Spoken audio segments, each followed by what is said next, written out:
All right, you guys asked for it. You wanted me to take you along for the ride while I do my wrap. Tonight I'm going to be doing a test piece to figure out how exactly I want to wrap my bumper lines. What you see here is I applied a test piece and I cut along the bumper line on the driver's side, leaving the top of the bumper exposed in the original black. And on the left, I took the wrap all the way up to the trim. There's a poll in the upper right. Let me know what you guys like the best. If you're interested in watching me apply the test piece, stick around. I'll take you along with me, and of course, fast forward to the boring parts. And for those of you that are worried and not interested in wrap videos, while I'm wrapping my car, I'll also be sprinkling in other content, as I apply other mods to the car. This is gonna be a long process for me. I'm not gonna have it wrapped in 2 weeks. But those of you who are interested in learning how to wrap or watching me fumble my way through it, you're more than welcome to stick around. Tonight I just want to mess around. It's a little chillier than it should be for doing a wrap. I did unbox my vinyl. That's 75 foot of gloss dark gray from Avery. For beginners, nice solid color. Avery's very easy to work with. Tested a lot of different samples, and this is the one I like color-wise and ease of install, especially for my first wrap. Tonight I want to go, and it's a little colder than I want it to be. Somewhere around maybe 60 degrees. I want it to be a little warmer to do a wrap. What I want to do is figure out how I want to cut my trunk lines. So I'm going to wash, clean this up, but I'm trying to determine whether I want to cut my trunk line here or I want to cut my trunk line along this body line. So what I'll do is I'll film the process and then put this video up, and maybe you guys can help me decide what looks better. I'll do 1/2 the trunk one way, 1/2 trunk the other way, and we'll go from there. So I've already washed this with soapy water. I clay barred it, which was insanely dirty. I'm going to go over it with some isopropyl. I got 70%, and just cover the area real quick. Washed it with soapy dishwashing detergent to make sure there was no additional waxes. You can also use baby shampoo, slightly more expensive approach, does the same thing. I clay barred the surface because this hasn't been done in over 2 years, and it was looking, I mean, I can actually hear the clay bar grinding on it. It was pretty bad. Alright, so it's going to be tough to find the body line at night. I'm going to do the best I can, but during the day you can clearly see a defined line, so I'm going to try and get that line nailed and see what happens. If you guys are interested in learning about knifeless tape, I've got a couple videos that are in my playlist. I'll drop in the description below, and it just goes in detail on how to use this stuff. Should really go into detail on how to start the roll. That's more important. I'll give you what I know. When you're working with knifeless tape, you want to give yourself a 6-inch leader on both ends. Don't assume it's going to work on the first end. Knifeless tape is a clear tape that you can see through that has a Kevlar line inside of it. So I'm going to start over here. It is conformable and bendable and all that other good stuff. Easy to work with. You don't stretch this tape. You simply put it down.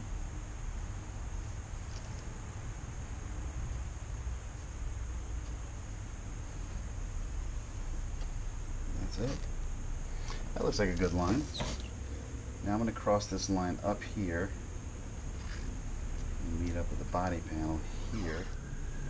Never fails whenever I do a video. Always police and ambulance activity. You guys probably think I live in a third world country or something.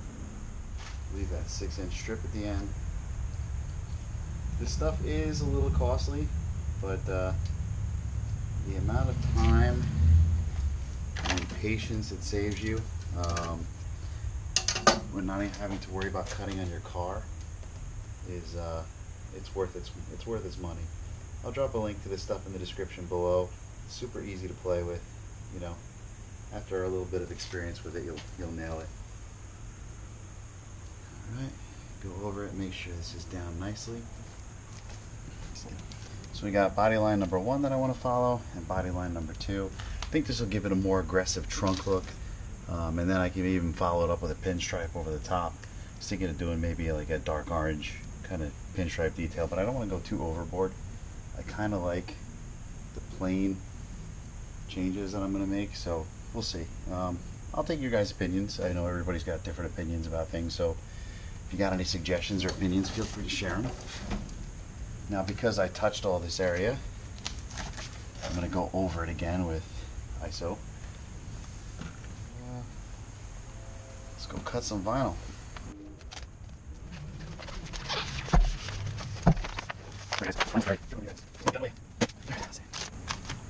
Cut my line right down the middle. Alright, now I'm going to stretch it on up.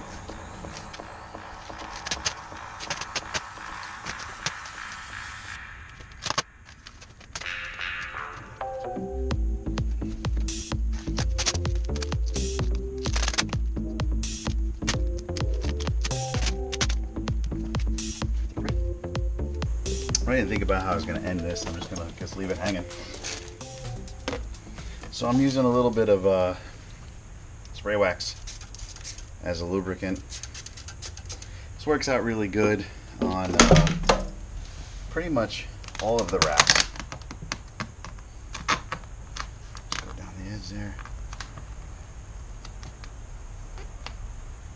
This is coming out quite well. So, a little moist. Now you don't want to heat up your wrap with any spray wax wet on there. Have any problems? Heat it. Wait a little bit. You don't want to stretch it or pull it while it's heated, especially when you're not conforming around corners. And you don't want to seal the ends until you've got all your bubbles out. Run into a problem, press it down with your finger. Bubbles are too big. Just pop it out and push her down.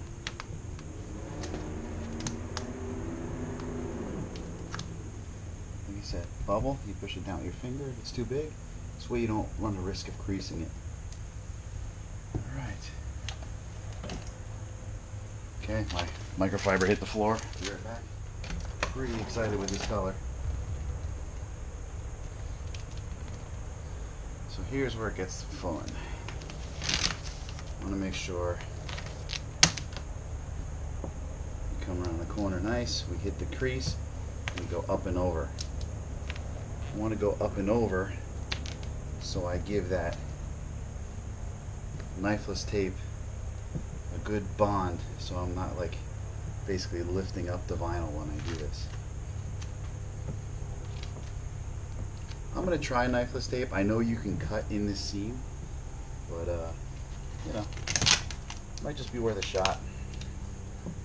I just, you know, if I don't have to touch the car with a knife accidentally, then I don't have to worry about it.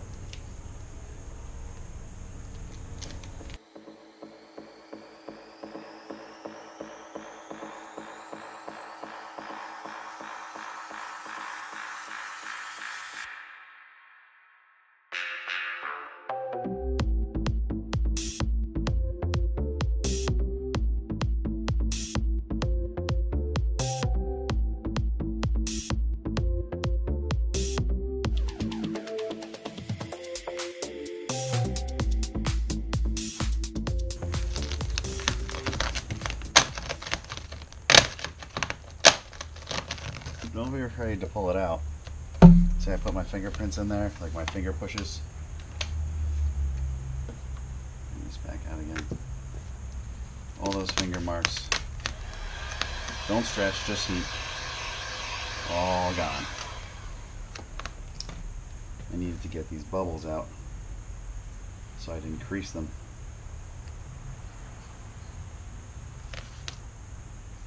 Okay, now that's had time to cool. Just want to make sure I don't need to do it again, like I hear. I do.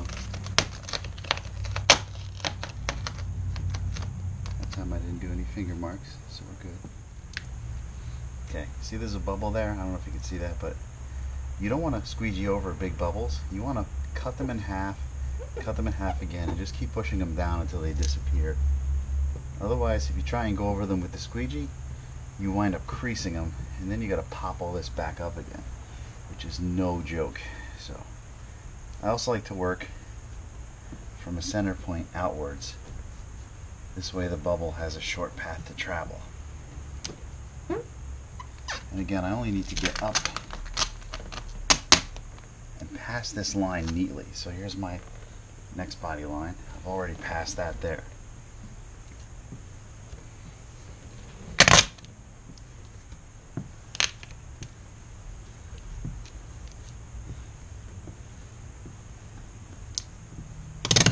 Alright, so I did a little crease right there.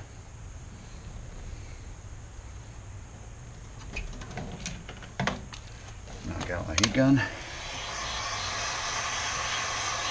There we go. The crease is gone. See, all my tension lines are gone. Maybe I can squeegee this down without creasing it again. Done.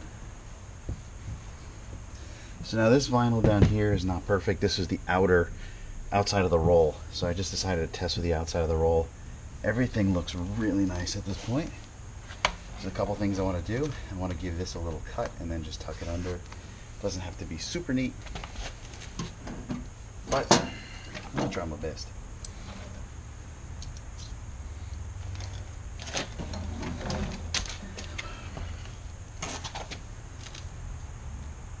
I like to rest my finger along the surface I'm cutting. It gives me like a nice guide.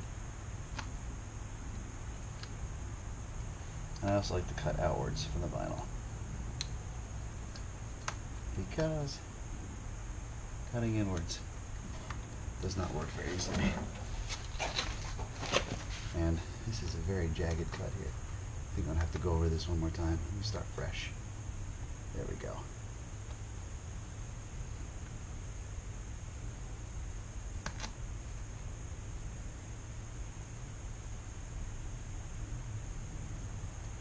That looks much better.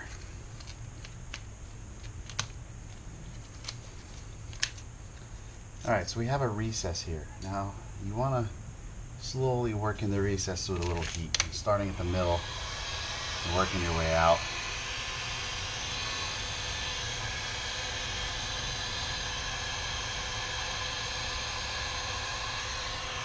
Now, I had a glove, but the glove completely disintegrated in 2 minutes of use.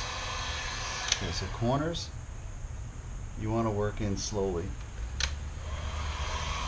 Apply some heat, a little bit more, get a wrinkle, pull it out, heat it up, push it down flat.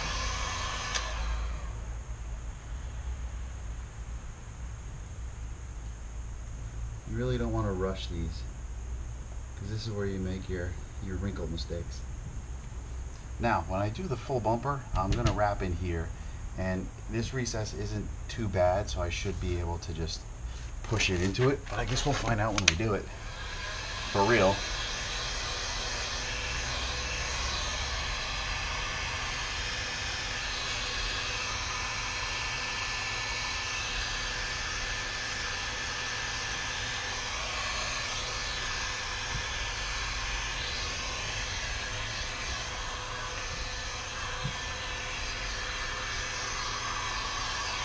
Alright, so I'm going to give this a little bit of heat all over. Get on my rolly stool. I'll start over here.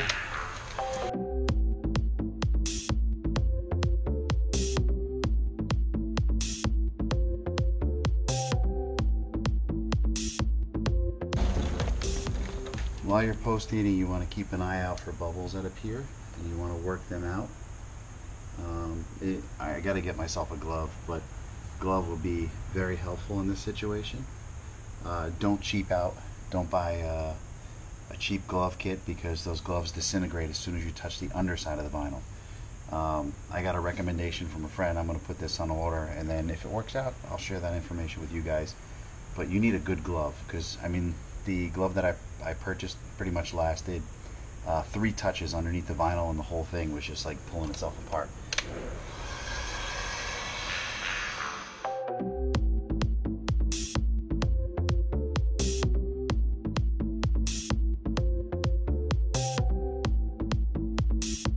Okay, I think I'm ready to pull off the knifeless. Knifeless is pretty cool. You bring it over to the edge. If you're cutting an edge, put your thumb on it and just pull. Just keep it going steadily. Try not to stop and try not to pull too quickly.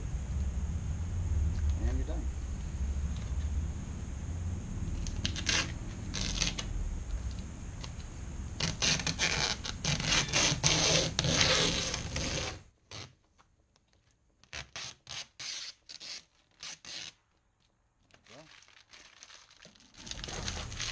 Same process, we just heat up the edge and pop it right back down again.